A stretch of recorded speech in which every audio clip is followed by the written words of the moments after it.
Ingon akong ba na manglakaw daw mi. So ako siyang ipangutana asa man ta mga palit daw mi og kahoy. Mangahoy mi. So mauna milarga na mi ana. Padulong na mi dito sa iyang amigo. Palitanan na mo kahoy. Kung tingala mo para unsa na kahoy, amo na isugno diri sa amo ang ngitanan ba para dili kayo tugnaon sa sulod sa balay. Kaya kung sa Pilipinas pa ni wala sugnod ni sa kanang paglungag diri, dili man ni sunglod sa panglungag wala man na diri. Malabihan day na mo diri ang eskwelahan sa kong anak ko.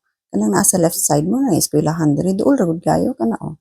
Duol ra kay na sa amo Kunya ang pikas pod gyapon may mamalingki kinahanglan mo tindahan pud na namo dinha o. Diya ras may tigpamalitan. Padayon na ta sa unahan kay dito pa mi mo palit sa unahan siguro mga 5 minutes pa among drive ani.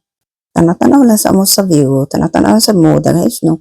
Tanawa ra gud niyo kaning ani bitaw kaning traktor mo ni makalisod basta mag-drive bitaw ka unya inana di ka ka-overtake. Maghuwat jud ka murag ginabao kay dugay kayo hinay king dagan ana.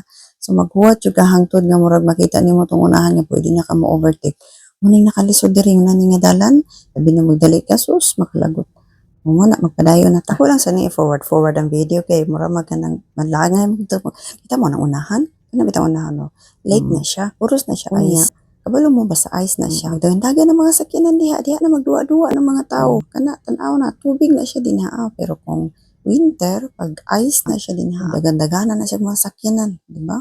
Hadlok pud daghan sa bayan na disgrasya na diri kay kumpiyansado man kaayo. Magara-gara, daghan magara-gara unya dili nila ma-check kung maayo. Aw unlod sila. Tanawa dahil ninyo ning mga kakahuyan diri guys, mga kwapo kaayo no. Nindot kayo mga kakahuyan ba? May naani man yung mga kakahuyan dito sa Baguio, di ba? Tanawa straight kayo mga kahoy. Mo na mga tanom diri sa Sweden. Mo ni ang Sweden guys, di gyud ni ginabaha kay puros gini kahoy ang Sweden. Apit na dayta mo abot guys, niliko na ta padulong na ta sa ila. Usa na yang negosyo magbaligya kahoy. Pero nagtrabaho gid ni siya.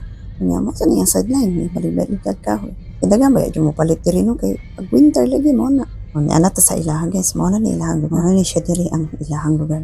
Tanawa na kuwat na dai sa amo adaan. Alsa na gani niya daan ang kahon. Butang na niya sa amo ang kargahanan o. Ano? Ikarga na to niya dito sa likod. Mo na siya. Dugay pa jud ni kay sila mahuman karon kay chika-chika pa man sila. Muna na mong ginapalit guys kay kung mopalit man ni og palit ni og kanang sa tindahan lang jud mahal baya. Mas maayo man mo palit og ingon ani binundol ba. Balik duha ka ingon ana among gipalit guys. Nya pag human di ang nagkarga guys, wala pa mi nanguli ana, nagkuan pa mi na merienda pa mi ana sa ilaha. Wala na lang nakukuha og video kay di ba ni sila ganahan unti-unti na kamera no. To na mo istorya chika-chika unya kape-kape. To nanguli na mi. Man diretso na mi ana padulong na pauli na pod.